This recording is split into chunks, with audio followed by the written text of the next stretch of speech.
நலமான வாழ்வே நிறைவான பெருஞ்செல்வம். இப்போ சமீபத்தில் செய்திகளில் கொரோனா வைரஸ் மீண்டும் தலை தூக்குது.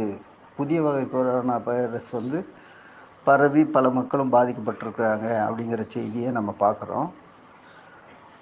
அந்த கொரோனா வைரஸ் நுரையீரலை தான் பாதிக்குதுங்கிறதும் நம்ம எல்லாருக்கும் தெரியும்.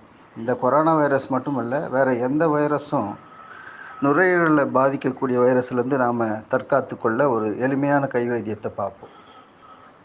சுக்கு, மிளகு, திப்பிலி இந்த மூணுத்துலேயும் ஒவ்வொன்றையும் 30 கிராம் எடுத்து நல்லா காய வச்சுக்கணும். அதே போல் வில்வ இலை, வேப்ப இலை, துளசி இது மூணுத்துலேயும் 10 கிராம் எடுத்து அதையும் ரெண்டுத்தையும் காய வச்சு ஒன்றா சேர்த்து மிக்சியில் போட்டு அரைச்சி எடுத்து வச்சுக்கணும்.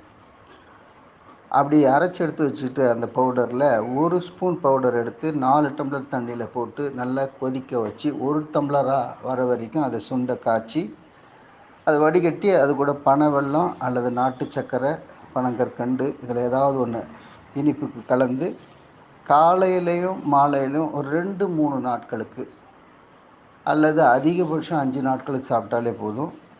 நுரையீரலை பாதிக்கக்கூடிய அந்த வைரஸையும் அது குணமாக்கிடும். இந்த நல்ல தகவல் நாடெங்கும் பரவ எங்களை சேனலை சப்ஸ்கிரைப் பண்ணுங்கள். அன்புடன் காஞ்சி முகிலன்.